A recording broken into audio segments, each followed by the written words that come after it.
I'll invite Chris Turner to the stage as well. I'm very grateful, Sam, that you did manage to arrive in London Yes. to be with us today. I have to confess, I have a very bad habit of not taking phone calls that I don't recognise on the caller ID. But after hearing your succession of fantastic phone calls, I'm thinking of revoking that strategy. I think you clearly have a better way. Yeah. Fantastic to have Chris Turner with us as well, both co-founders of KulaDAO.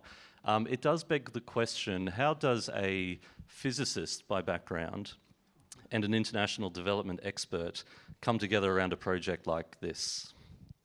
So my background's in international development and worked for UN agencies out in Asia for a good 20 or so years whilst being a missionary. So it's kind of like one side missions work, other side actually working to pay the kids' school fees in UN bodies. And really over many years and different projects, seeing a lot of waste, and it culminated for me in about 2011. I was part of a $2.5 billion assessment on a project out in East Asia, and as we assessed it, at the grassroots, only $300,000 had actually gone to interventions, and that was kind of like the straw that broke the camel's back for me. It's like this doesn't work, and there's got to be a way that we can find a solution for this problem, right? And from that missional kind of perspective of like, how do we solve this problem? Because there's got to be a solution. And I'd been interested in blockchain. I went off to a conference, and through a series of just connections, it's like, okay, this is actually a technology that can start to solve this problem. I wrote the first version of what KulaDAO became, and ended up talking to our third co-founder and built that relationship with him. And he's like, yeah, this is a good idea. I want to put some money into it. And he and Sam knew each other from their hometown in the States, and that's really where we met. Was where I met Sam, and I think I'm coming at this from a lot more philosophical and perspective of, at the end of the day, a lot of what we're talking about rests on capital allocation, and we live in a world where just shy of 1 billion people still live on bare minimum, just over $1 a day. Take that up to $2, it goes up to 2-3 billion, right? And so what we're talking about is future hope and good news is actually tyranny for them. And how do we start to solve and think about those problems with emerging technology? So I've got all the ideas, but I think one of the beautiful things of working with Sam is just the strategic thinking and actual the technical expertise and background that's kind of married together, which makes, I think, as a really strong team, and how we've built this protocol and this approach. So yeah, we've had quite a ride in 3 years, and it's been really wonderful to see where it's got to. And Sam, how has your unique background flowed into the work that you do with KulaDAO? Yeah, so I was in astrophysics, and I was like building these little little tubes. I'll skip the term there, to look at the supernova. And so whenever there's supernova, you'll see the signal that goes in there, like that. So we have thousands of those and put them out in outbacks of Australia because there's less light pollution when we look at the sky. But there are times the monkey will touch it. So they also make this little thing. So how do you know then if it's a supernova or it's a monkey, right? So that was my job to figure that out. Anyway, so I designed this algorithm that could kind of tell, statistically significant, tell which is which. Turns out that's very useful for a hedge fund, where if something, if it's like a real thing for a corporate event, or if it's like a noise. So for the physicist sitting there, you still have hope. So anyway, so then I was giving a talk kind of like this, and then got recruited by a university in the U.S. To head over a lab doing like AI, blockchain, XR, robotics, quantum computing. So first line of code for KulaDAO was actually written by my lab. So that's how I got introduced. So if you've ever wondered about what the link between a supernova is and a monkey, we've established that link I have today. Some expertise. Yeah. You did a very good job of breaking our minds, unpacking some of the tech stack and introducing what is unique in the model around KulaDAO. And we promise to rebuild those pieces at a slower pace in our conversation today. I want to ask you, what was it that captured your imagination around the technology, let's talk particularly around the blockchain, that enabled you to think about solving a problem that you saw as persistent in the world that could be solved in a new and different way? Maybe I can start on that, because I think for the blockchain industry for the past few years, we've seen over and over again a bunch of like pump and dumps, right? And meme coins and things that really don't mean anything. So I thought we need a use case where we can really apply that technology, like to really take advantage of it. One place is really some place I might need transparency, need immutability, and where is that? So developing nation really come to mind. It's by definition a lot of these underground asset, people don't invest in them because it's opaque. So I thought maybe it'll be great to have a blockchain apply to that. So I just want to take advantage of it, but more so the convergence of all the emerging tech come into play. So our patents really have to do with these convergence. So that's also something that I was inspired by. And it's really Chris here that's bringing in the impact side of things. So maybe you can talk about that. And it is really disheartening, right? If we could really get into the guts and we had time to talk about it at I'll just go at an abstractive level. A lot of our tax dollars or pounds go into international development pots, and again a lot of that gets wasted. And it's not just in that sector; it's in infrastructure and integration at economic levels across these countries. And it's disheartening when you're seeing all the promises made and all of the right buzzwords are included: participation and let's get the communities involved, and yet. Actually, specifically, there's actually even strategies that are deployed that provide this harmony in particular regions so that communities don't play well with each other.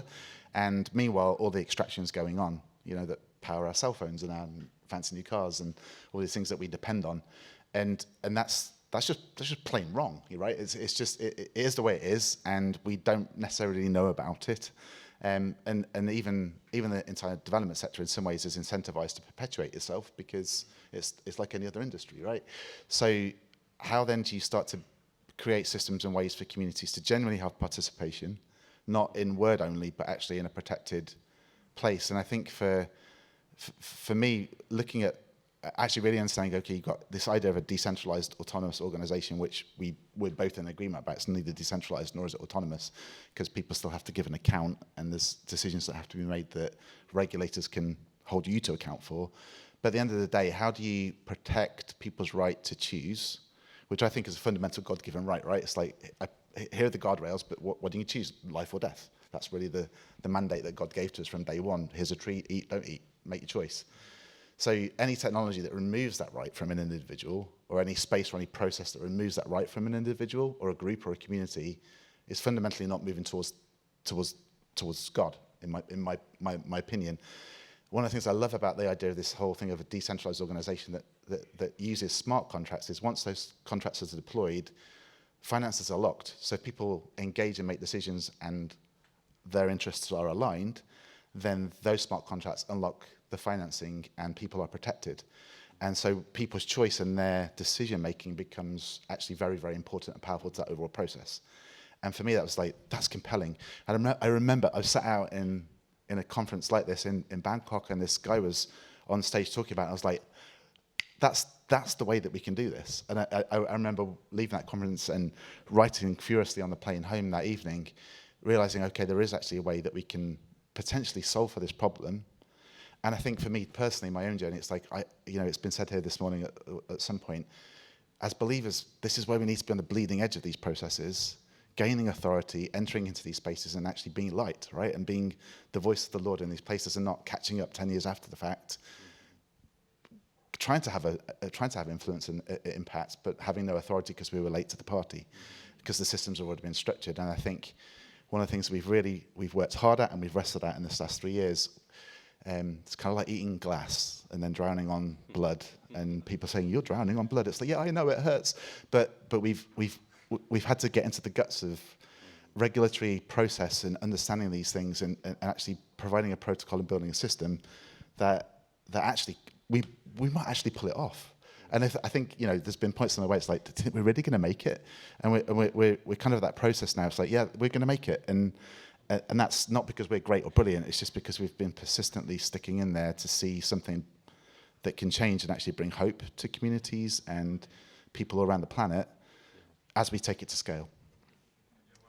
Yeah, you are genuinely pioneers in this space, and not only embracing emerging technologies, but you're also beginning to define the new ways in which it can be applied in real-world circumstances. You touched on, in your explanation a moment ago, this idea of co-creation or collaboration with the network of parties that are interested, which is central to this theme. We're talking about co-creating the future. I wonder if you could sort of unpack, assuming the benefits of the technology, but bring us down to a ground level, human level, bearing in mind especially the unique nature that you're tokenizing real world assets that have real world impact on communities. Do you have some stories to share or illustrative examples of how that works in practice? Yeah, I mean, yeah, many. I think we started, thought we're going to build this protocol and convince people to give some money and then launch, right? And then start investing in these projects, and pretty quickly realized without any proof, no one was going to give us any money. Mm-hmm. So we put some money into a project in Zambia, and it's been really rewarding, where this community, because of choices that they've now got, they voted for $1 a day increase on their salaries, which is like all of you guys getting a 50% pay rise in your annual paycheck. It's huge, right? And so now there's extra capital in their pockets, and so there's micro businesses emerging. We dug a well in the community. There's water for the first time. They're growing tomatoes rather than importing them in, and this whole valley is starting to experience microeconomic development and choice. And there's this one lady, and I sat with her, and we've all got our hopes and dreams, right? You woke up this morning, you believe for a future of something different. All of us have that. And I remember asking her, what do you dream of for your future? And she said, I just dream for a road. It's like, okay, that's different. And it's like, well, why? Because my kids walk 3 hours to school, because there's no road, because the road's so bad, so there's no bus. And I would love to have more time with my kids, so they're not coming home at 9, 10 o'clock, and I get half an hour with them before they collapse because they're exhausted. That's hope, right? So, in the next 2 or 3 years, there's a whole new road going into that community, which means there'll be there'll be capitalization for a bus. And it's not us doing it, it's the community itself making choices because they've been given the economic capacity through the equity sharing of the 20%. We're not controlling that, right? And that's the kind of the difference on those international development and structural development models that prescribe the intervention, even while saying it's community choice. That would be one example to make it really concrete. It's wonderful. You're both Christians. You're engaged with the missions and ministry world in your own ways, while staying focused on the problems that you're seeking to solve. Speak to us as a community to help us see, in addition to what you're doing specifically through KulaDAO, what are some of those underlying concepts and principles that you see could be applied in the missions and ministry world? What could we take hold of from learning from what you do in your context that could be applied to the missions and ministry world? Maybe I can start off with one is, maybe I'll go back to Zambia story real quick. Is when we were invited to give a workshop of DAO, what does it mean? I went in there thinking like I'm almost like sent by God to here enlighten everybody, about the DAO. But I really believed our token buyers will be probably North American or Asian. But in the middle of this, and then this Zambian lady stood up and said, like, I will be the first to buy your token because I now get to invest in my own country, but you are vetting those projects for me. And I feel like if we were to apply the DAO to the Christian community, it's almost like the same thing where, like, we eat our own dog food, right? Because what we preach out, what we bite into, what we share the interest, among us is really come back, should be benefiting ourselves.